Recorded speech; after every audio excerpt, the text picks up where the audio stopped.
Hello everybody, my name is Tim. Today I want to show you one English class can help us speaking and listening very fast only in 1 month. I think so. Good luck to you.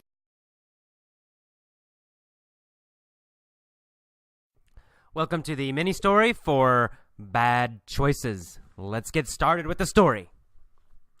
David Beckham is a man who wants to have his cake and eat it too. He wants to be a famous movie star and a famous football player. So he moves to Hollywood. He hooks up with Tom Cruise. They hit it off immediately. David likes Tom. Tom likes David. Beckham says, "The bottom line is that I want to be a movie star just like you, Tom. Can you help me?" Tom says, "Of course. My gut tells me you will be a big success in Hollywood." So, Tom introduces Bex to a director who is very powerful. The director makes a movie with Beckham. But it's a terrible movie. Everybody hates it, and they hate Beckham. The public feels a powerful animosity towards Beckham. They can't stand him. They yell at him. They throw things at him. Beckham can't deal with the public's animosity. He is a guy who's very sensitive. He becomes scared. He feels this is a dire situation. Beckham is so scared he won't leave his house.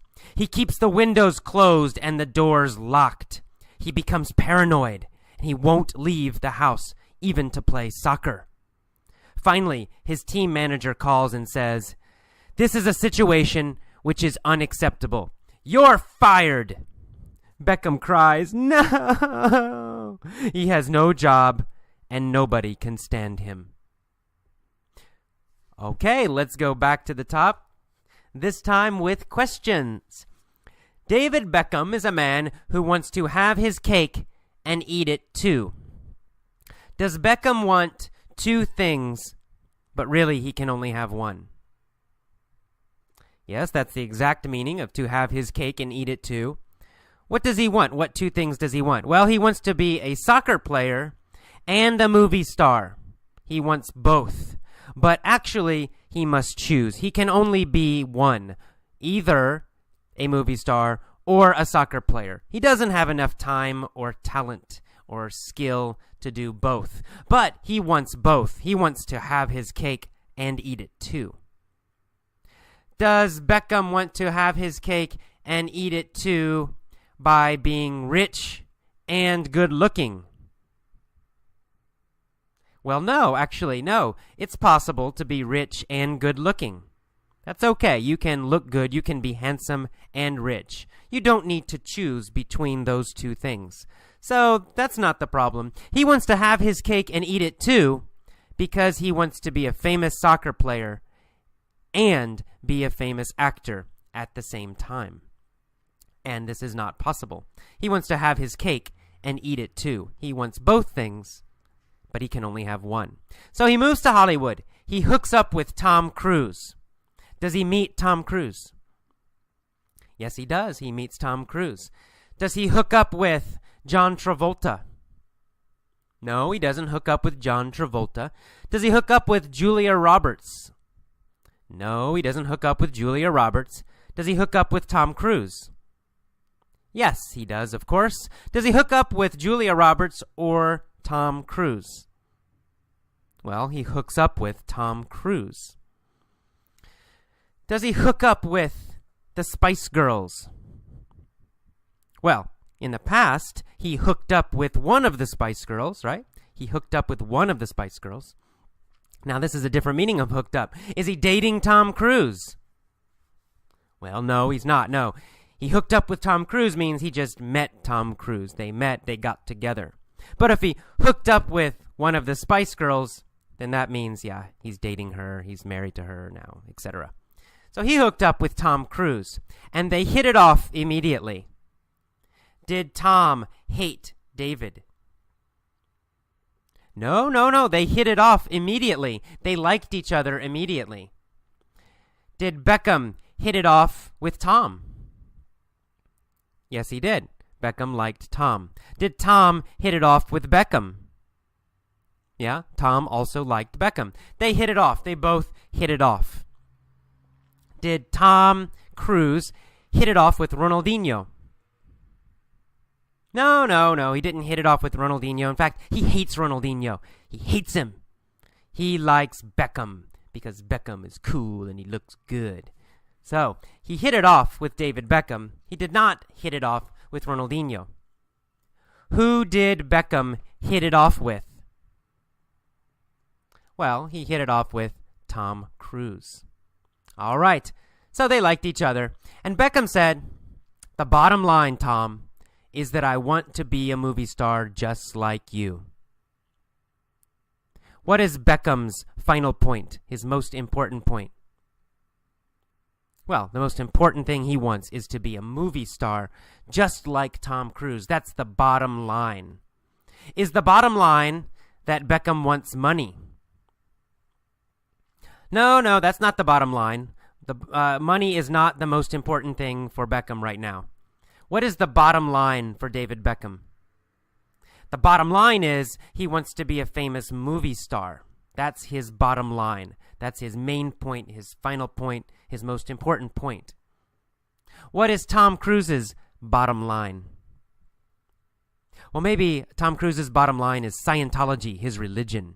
That's his bottom line. He wants to get David to join Scientology, to join his religion. That's Tom's secret bottom line. But Beckham's bottom line is that he wants to be a movie star. So he says, the bottom line is, I want to be a movie star just like you. Tom Cruise says, of course, my gut tells me you will be a big success in Hollywood. Does Tom know definitely, 100%, that Beckham will succeed? No. He doesn't know, not in his brain, not in his mind. His gut tells him that he will be a big success. He has a feeling, right? A feeling in his stomach. He has a deep feeling that Beckham will be successful. But he doesn't really know. He's not sure. He just has a strong feeling. His gut tells him that Beckham will be a big success in Hollywood. Does his gut tell him that Beckham will be a great soccer player in Los Angeles? No, his gut does not tell him he will be a great soccer player. What does Tom's gut tell him? Tom's gut tells him that Beckham will be a big success in Hollywood as an actor. His gut doesn't tell him that he'll be a big success as a soccer player. Maybe he won't be. But his gut tells him that he'll be a big success in Hollywood. Whose gut tells him that Beckham will succeed? Well, Tom Cruise's gut tells him that Beckham will be a big success in Hollywood. And so, Tom introduces Beckham to a director who is very powerful. The director makes a movie with Beckham. But it's a terrible movie. Everybody hates it, and they hate Beckham too. The public feels a powerful animosity towards Beckham. Does the public like David Beckham? No, they feel animosity towards him. Do they think Beckham is their enemy?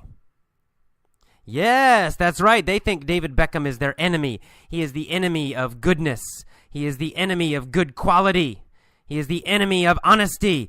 He is their enemy. They feel a powerful animosity towards him. They feel animosity towards Beckham. Who feels animosity towards Beckham? Well, the public, the American public, feels animosity towards Beckham. Does Tom Cruise feel animosity towards Beckham? No. Tom still likes David Beckham. Tom does not feel animosity towards Beckham. The public feels animosity towards Beckham. Does Beckham feel animosity towards the public? No. Beckham loves the public. He wants them to love him. The public feels animosity towards Beckham, but Beckham does not feel animosity towards the public. So the public feels animosity towards Beckham. They can't stand him. Do they love him? No, the opposite. They can't stand him. They hate him. Who can't the public stand? Well, The public can't stand David Beckham. Can the public stand Tom Cruise? Yeah, they still like Tom Cruise, but they can't stand David Beckham. Can Beckham's wife stand him?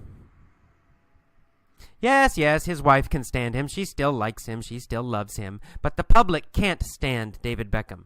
They can't stand him. They don't like him. They hate him. They can't stand him, so they yell at him and throw things at him. You suck! Yeah! Beckham can't deal with the animosity. Can Beckham handle the animosity? The bad feeling? No, he can't handle it. Can he survive it? No, he can't survive it. He can't. He feels horrible. He feels terrible. He wants to hide. He can't deal with the animosity. He can't handle it. He can't survive it. He can't keep trying when everybody yells at him. Why can't he deal with the animosity? Well, Beckham can't deal with the animosity because he's very sensitive.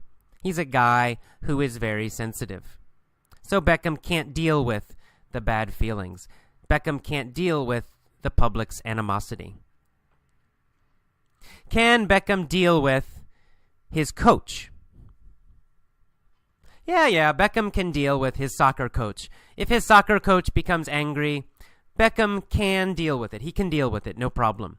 But he can't deal with the public's animosity. He can't deal with the public's hatred. Beckham can't deal with the public not liking him. He can deal with his coach, but he can't deal with the public's animosity. He is a guy who is very sensitive, so he becomes scared. He feels this is a dire situation. Does he think this is a dangerous and difficult and scary situation? Yes, exactly. He feels this is a dire situation. Does he feel like it's a risky situation? Possibly dangerous.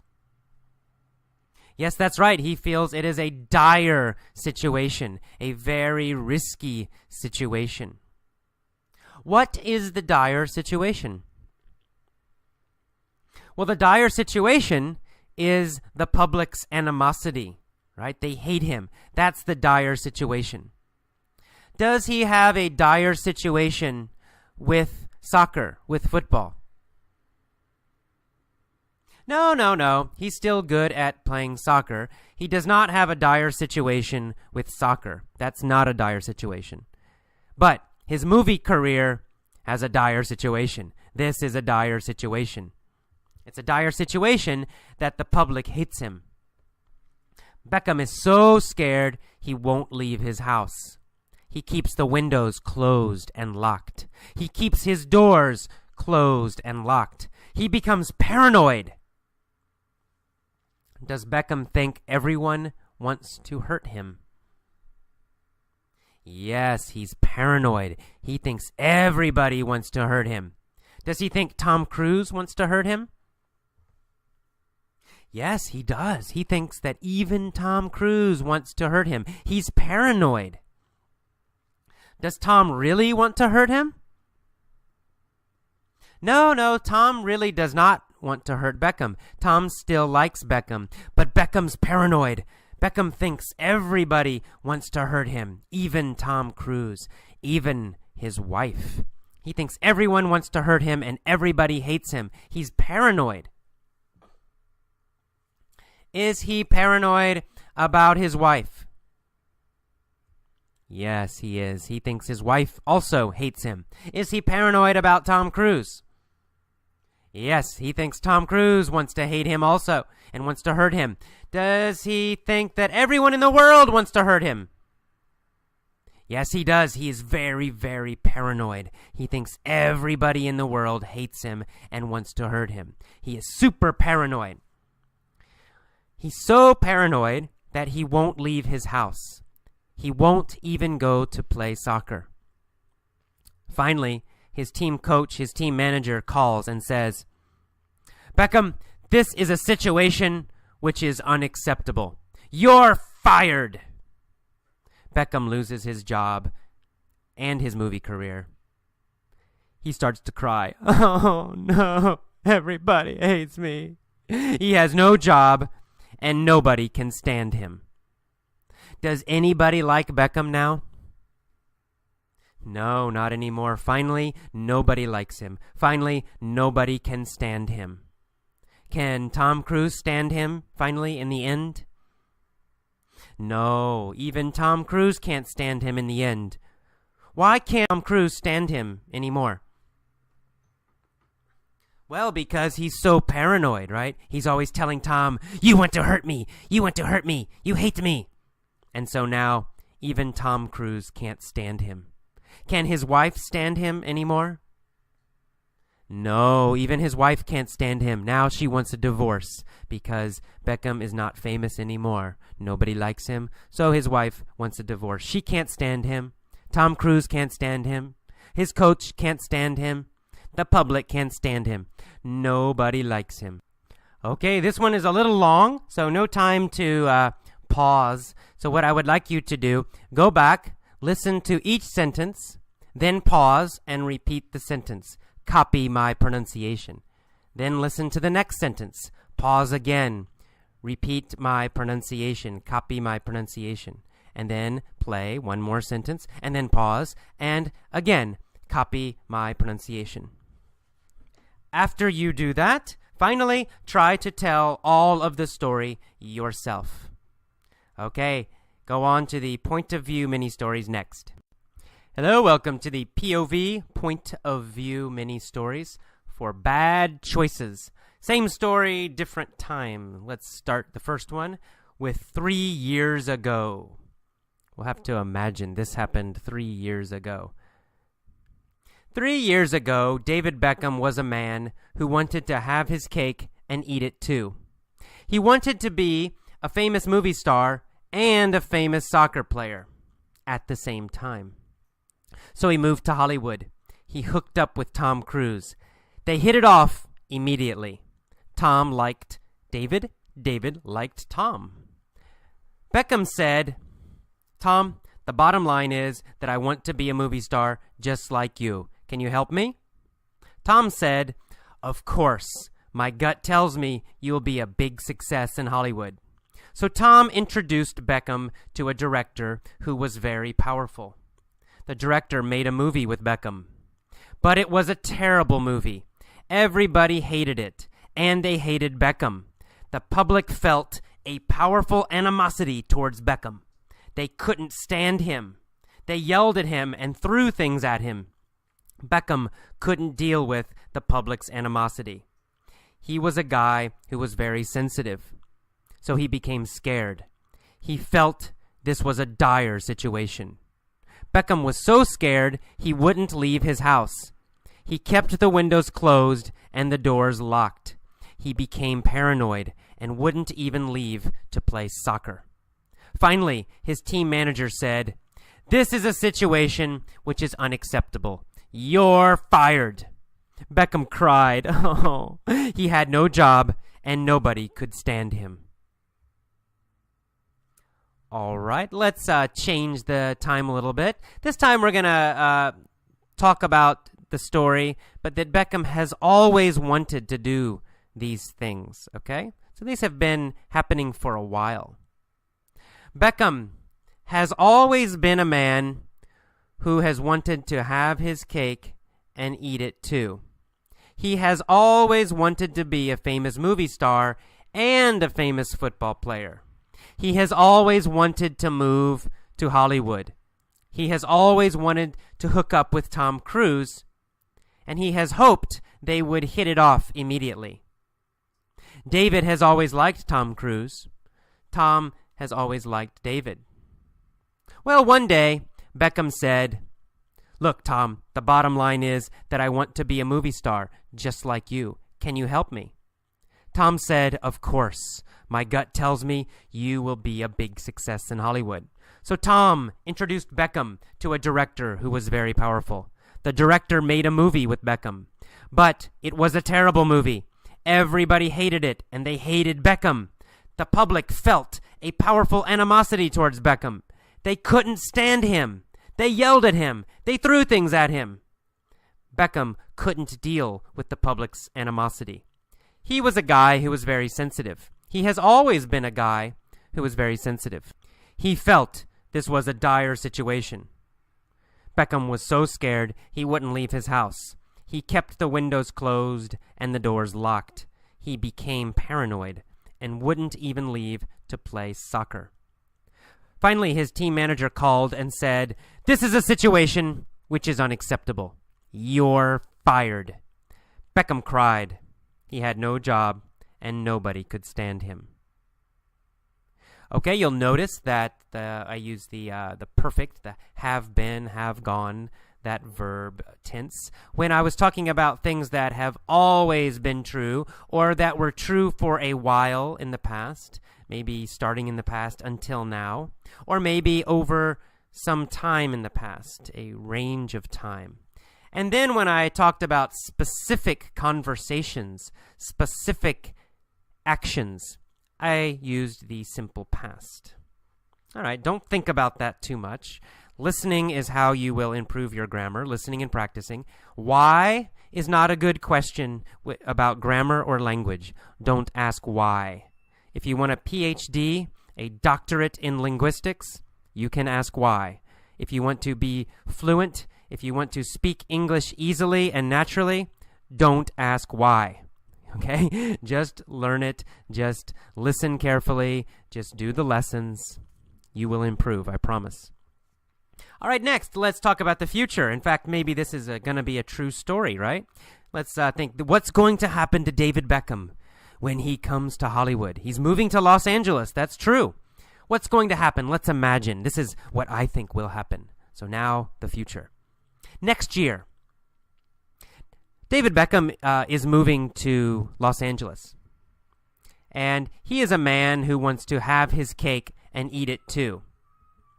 I think he will want to be a famous movie star and a famous football player at the same time. That's why he's moving to Hollywood. He's gonna hook up with Tom Cruise. They'll hit it off. David will like Tom. Tom will like David. Beckham will say to Tom, "The bottom line is, I want to be a movie star just like you. Can you help me?" Tom will say, "Of course. My gut tells me you are going to be a big success in Hollywood." So Tom will introduce Beckham to a director who will be very powerful. The director will make a movie with Beckham. But it's going to be a terrible movie. Everybody will hate it, and they'll hate Beckham too. The public will feel a powerful animosity towards Beckham. They won't be able to stand him. They'll yell at him and throw things at him. Beckham won't be able to deal with the public's animosity. He's a guy who is very sensitive, so he'll be scared. He'll feel this is a dire situation. Beckham will be so scared he won't leave his house. He'll keep the windows closed and the doors locked. He'll become paranoid, and he won't even leave to play soccer. Finally, his team manager will call and say, "This is a situation which is unacceptable. You're fired." Beckham will cry. He'll have no job, and nobody will be able to stand him. All right, did you notice in the future, when we're talking about the future, we say will be able to instead of can, right? Instead of can stand him, I'll say will be able to stand him in the future. And you'll also, in the future, you have to listen very carefully, because in real speech, not textbooks, but real American English, we add ul to the subject, right? Beckham'll do this. Beckham'll do that. Now, in a textbook, you will see Beckham will go to Los Angeles. But we say Beckham'll. The ul gives you the future. Beckham will go to Los Angeles. And in the textbook, you'll see going to. Beckham is going to make a movie. But in real speech, we say gonna. Beckham's gonna. Right? We don't say Beckham is going to. We say Beckham's gonna. Beckham's, apostrophe S, gonna. Beckham's gonna make a movie. Beckham's gonna do this. Beckham's gonna do that. Beckham will go. Beckham will come. So we use is gonna and ul for the future. in real speech. That's how we actually say it when we speak. So listen carefully for that. Listen very carefully when you hear those future versions. Now, please go back, listen to each version, pause after the version, tell it yourself. Try to tell it yourself. If you can't, it's okay. Relax, rewind, listen again. Rewind, listen again every day. It's not a race. Just relax. Enjoy it. Okay. See you next time. Welcome to the vocabulary lesson for bad choices. Let's get started. This is actually not a Dear Abby letter. It's a Dear Dr. Tracy letter, another advice column, but same idea. So here we go.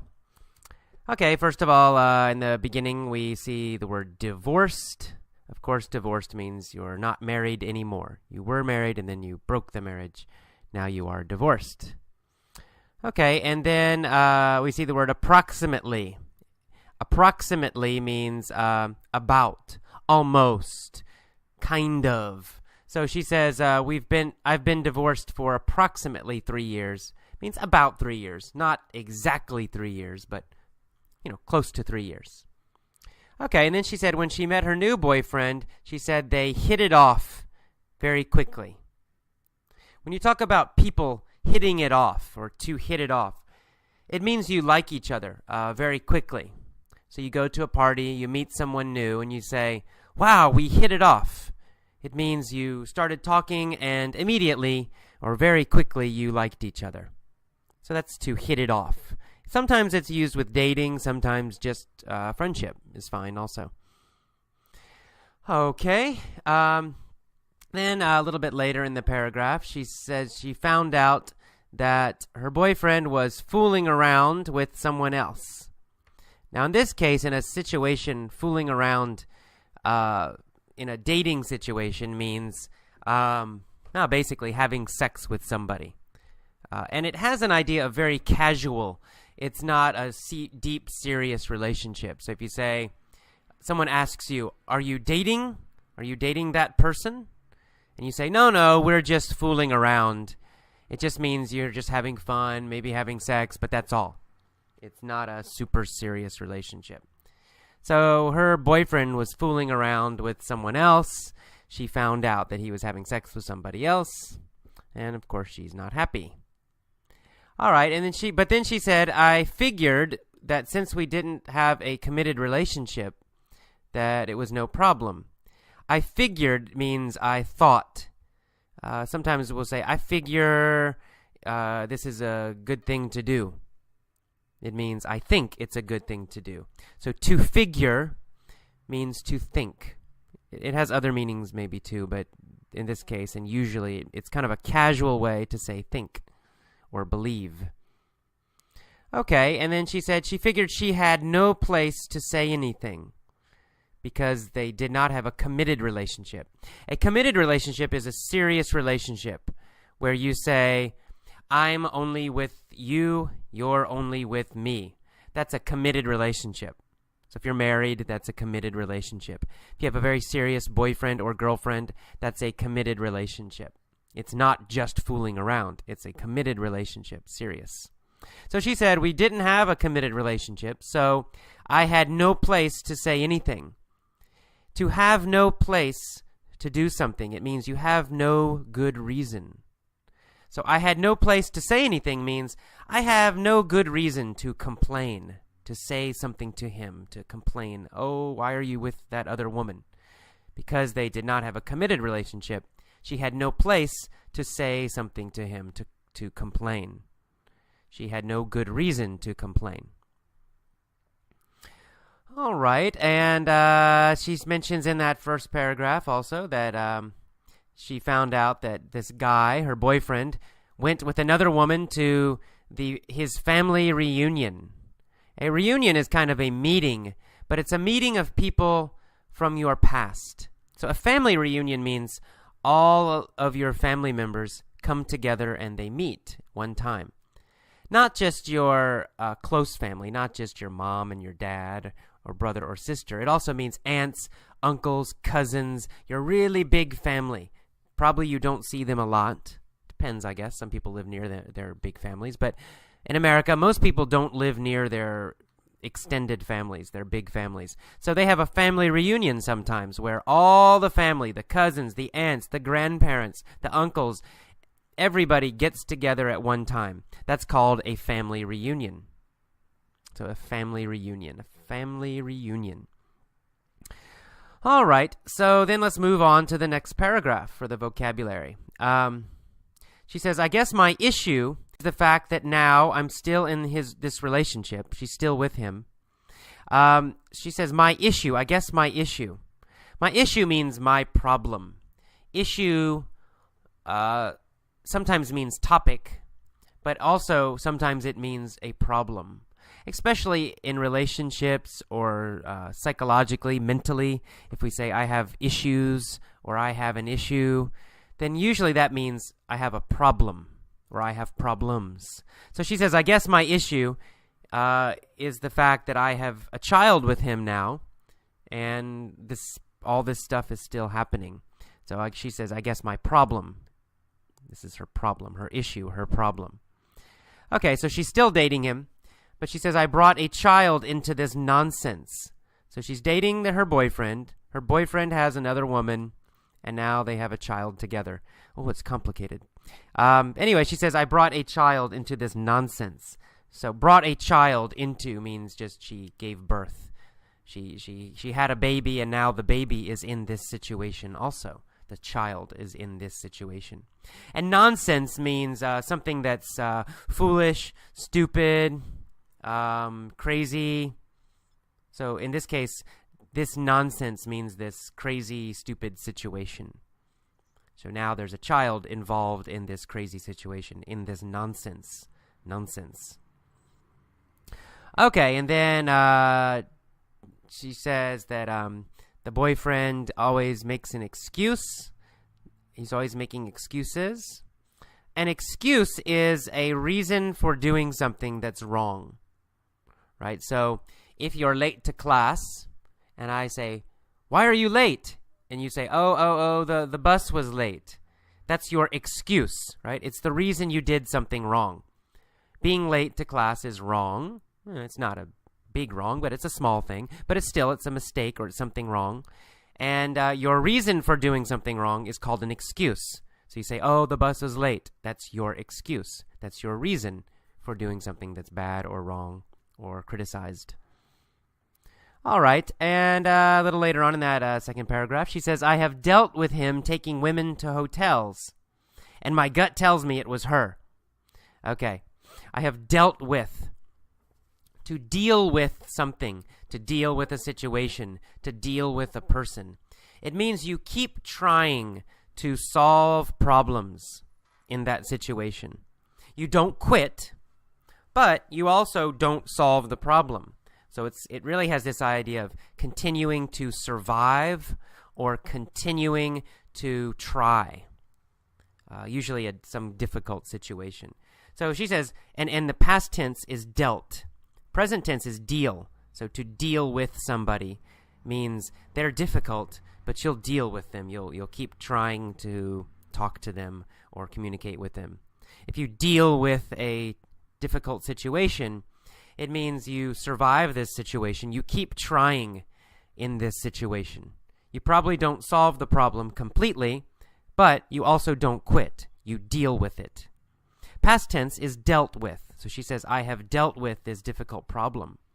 And it's actually present perfect, but anyway. I have dealt with him taking women to hotels. So her boyfriend takes other girls to hotels, and she's dealing with this, or she has dealt with this. So it means it keeps happening, and she keeps trying to survive the situation, but she can't. Another word or phrase with the same meaning is to handle a situation, to handle a person. So she could say, I have handled him taking women to hotels. It's the same basic meaning as dealt or deal. All right, and then she says in that same sentence, my gut tells me it was her. Her means his ex-wife, this one person. My gut tells me means you have a feeling, a deep feeling about some information or something. So my gut tells me it was her. It means she has a feeling, a deep feeling that it was this other woman. But she really doesn't know. A gut feeling, or to have your gut tell you, it means it's not your brain. It's not your logical, normal brain, not your normal mind. It's not that you have good information or you see something happen or you thinking clearly. It's more of an emotion, a deep instinct, a deep intuition, a deep feeling that something is happening or something is wrong. So my gut tells me it was her. She feels it was this other woman. Right? She's not sure. She didn't see the other woman, but she feels it. She feels it deep down. And gut means stomach. Right? Gut means stomach. So it means my stomach tells me. My gut tells me. So it's this deep feeling about something, an intuition. All right, and then starting the next paragraph, she says, I have tried to get over all the cheating. To get over something, of course it has a direct meaning, but in this it also has another meaning, and that is to get over means to forget or to forgive and forget. So I have tried to get over all the cheating. Cheating, of course, means him seeing other women. So she's tried to forget it. She's tried to get over it. She's tried to forget it and not worry about it anymore. To get over someone. For example, if you have an ex-girlfriend, you break up, and after 1 month, you're still very sad. Oh, I'm so sad, right? You can't get over her. But after 6 months, you feel okay, you forget her, it's no problem. If you see her, you're not upset. Then you can say, I got over her. Past tense, right? I got over her. Okay. A little bit later in that paragraph, you see the word, I stand up for myself against his family. I stand up for myself. To stand up for yourself means you fight for yourself. Now, it could mean really fighting with your, hitting and kicking, but usually it just means arguing.